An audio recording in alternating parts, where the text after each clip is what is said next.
Let's start with a brief recap on rangefinders and homogeneous transforms.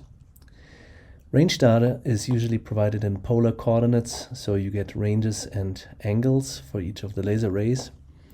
Converting those into the robot coordinate system is usually very easy. You just need to know the angle at which the ray is coming in and the distance that you measure, and from that you get XY coordinates, which is also known as a point cloud.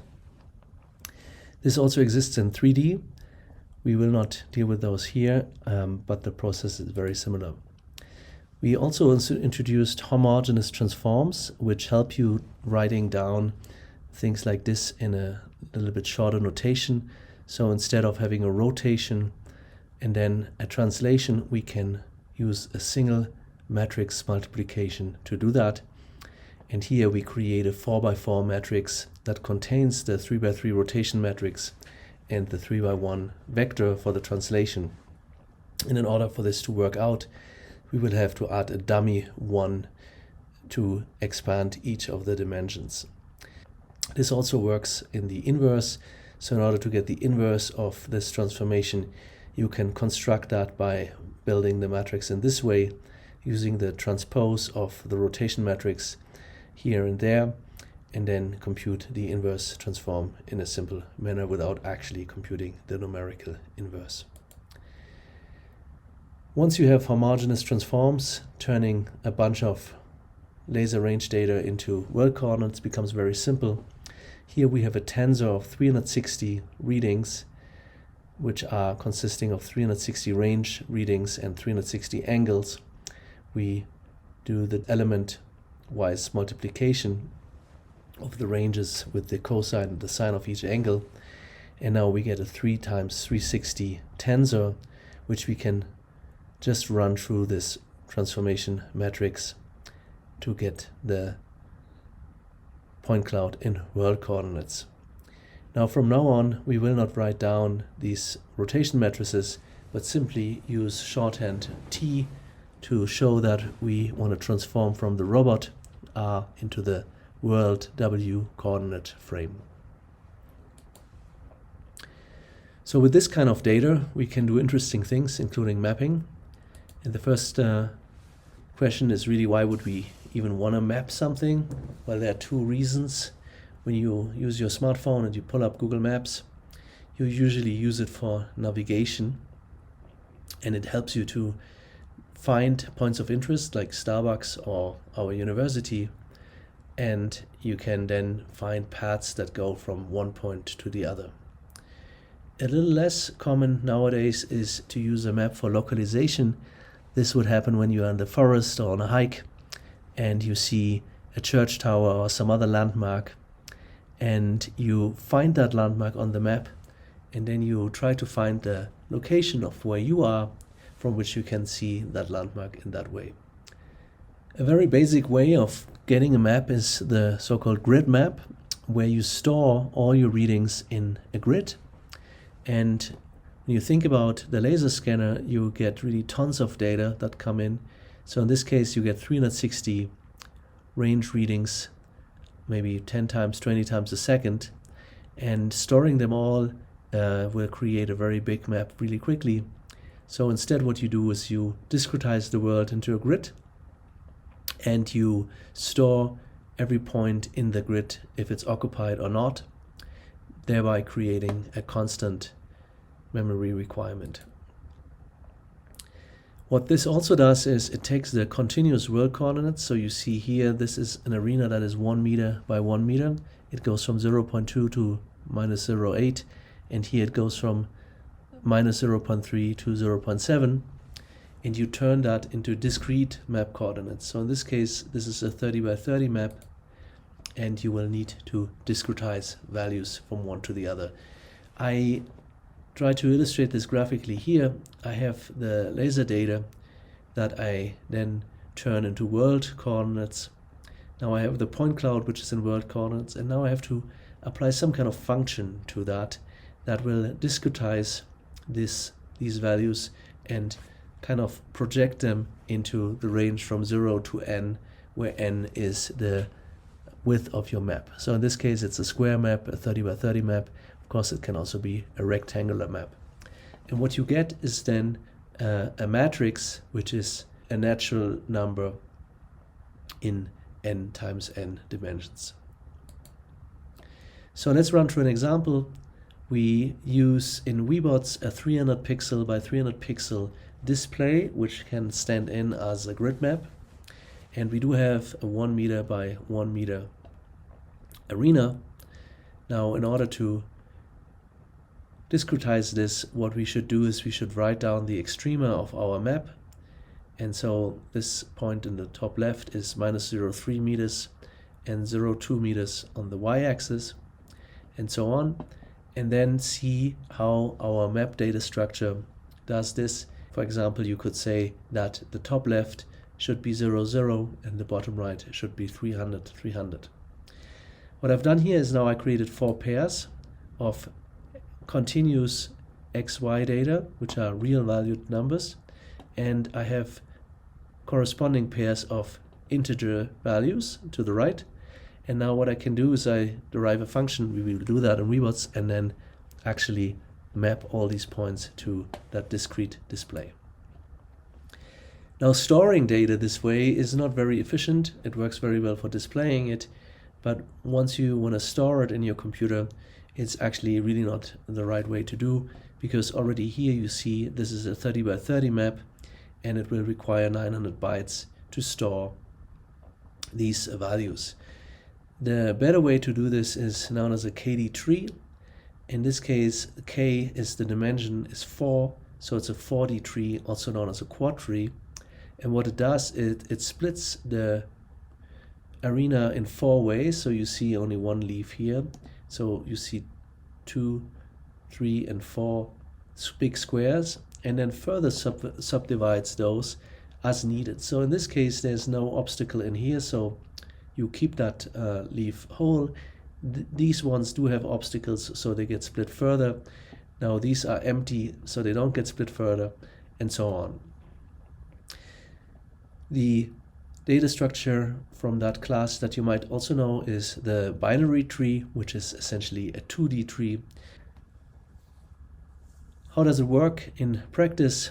If I have a laser scan like this, so I got these 8, 9, 10, 11 points here, I can look which quadrant they would belong and store them in a list that is associated with each of the quadrants. And in this implementation, I limit the number of points that each quadrant can store to 4. So once another measurement comes in and I want to store them in these quadrants, I realize this one is already full, it already has 4 points stored, so I subdivide this and store these 2 points in that new quadrant. For that quadrant, I'm not exceeding my maximum number of points, so I store all of the 4 in this quadrant, and this one again needs to be split. Now, when the third measurements come in, I will need to do further splitting, but what I've also done now is I colored the points based on which layer they are stored. So all the black points are stored in the first layer, all the green points are stored in the second layer, and now the red points are the ones that are coming in and are also stored on the third layer, because none of those are exceeding the number of 4 points. Now, if I keep doing this, I might want to subdivide this further until I reach a resolution limit, which I set and say maybe, let's say 5 or 6 layers deep.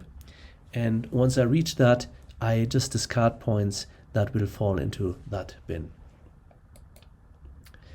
Now, this is not only great for storing data because you save a lot of memory, it also makes accessing the data easier. So if you consider 2 examples here, so the first one, I want to retrieve all the occupied pixels from this map. If I have a grid map, I have to loop through all of the 900 pixels to see whether they're occupied or not. If I have the quad tree, I can very quickly skip parts of the grid and don't have to go through it because I already know there's nothing in there. So in this case, this is 225 pixels that I would not have to check. The other thing I can do is I can ask whether a certain pixel is occupied. And here the grid map looks to be simpler at first, because I can just check the coordinate xy in order of 1 steps. But when I do that for the quad tree, I have to traverse up to the maximum depth of the tree. Because that number is limited, however, the order of the operation is also constant order of 1 time. So also here the quad tree doesn't really have any disadvantages. Now, we talked a lot about grid maps, but the maps that you are normally using are things like Google Street Map. Now the question is, how are these stored? If you look at the map, you will find a lot of places that are points of interest, and you will see these little lines which are roads that Google obviously knows about. So how this is done in practice is all of the intersections are nodes and the streets are edges of a graph. This is known as a topological map and looks like this in practice. So I have all the intersections on the Google Street Map, which are these nodes, and then I have edges in between them if there are navigable paths. What I've also done here is added an edge cost, which might be the distance between 2 different buildings or whatever the nodes are. So in particular, in this example here, you see this is a little park in the university, which has a little roads and pathways, and apparently Google has been able to store all of these, and when you ask walking directions from here to there, for example, it will find you the shortest path along these nodes and edges. I also have included an example on how to do that in Python. So the data structure of choice for simplicity is to use a dictionary, and here I have been using the name, literally the string of each node, as the key, and then I provide a list of neighbors that I can reach from each node. So node 1 has 3 neighbors, node 2, node 3, and node 4, and each of these has a certain edge cost associated with it, 3, 5, and 7. So for this I use tuples, and so I can now do stuff like say 4 neighbors in map of I, and I will get these individual tuples, and I can query them further. In practice, you will find that most algorithms for pathfinding are defined on graphs. So you will always need to deal with a graph structure instead of a grid structure. But you can very easily convert one from one to the other. So in this case, I show you a grid here, and I place the corresponding graph structure to the right. Now, why are there no nodes here? Well, these are cells that I cannot get to, so I don't need to store them in my graph. And then I have edges for every transition that I can do. So this transition here is this edge, this transition here is that edge. This doesn't always work when you have edges like this, which you will find on a Google Street graph. You cannot create a grid map from it, but you never really need to do that. What you need to use this for is really to take your grid data structure and turn it in a graph on the fly so that you can use it in a path planning algorithm that we will learn about later. Another example of a topological map is here. This is a corridor in an office, and it is marked with different nodes, and we don't care about the actual structure of the environment which we would capture with a grid graph, but we just care about these locations here. And then I can ask questions like, I have an open door to my right, where am I? Now the answer is I can either be here on node 2 or I can be here on node 3. This time I would travel from west to east. That time I would travel from east to west, because I said that the door has to be on my right. Now I have a 50-50 chance to be in either of these locations. We learn how to deal with that kind of stuff in a different course.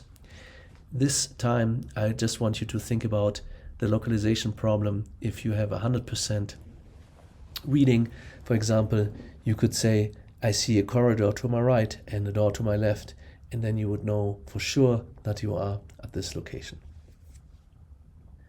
So in previous exercises you have seen that odometry is quite bad, and doing a map with this is very difficult.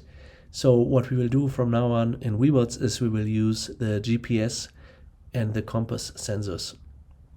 The GPS actually only provides you with location. It does that by triangulating its position using 4 satellites. It needs 3 for the X, Y, and Z, and the 4th one to compute the time difference between the robot's clock and the synchronized clock of all the satellites. In order to get the orientation, you do need a compass, and you will find that every iPhone and other phones have that, because the GPS data is not enough. In Robots, you have a 3-axis magnetometer, which gives you a vector that points toward north. In order to get the orientation of the robot, you will need to compute the arcus tangens between the x component of that vector and the y component of that vector. You can do this using this command here that I print down below, and you will also find in the Coursera exercise. Now in the real world, GPS is not as good as in Robots, and neither is the compass.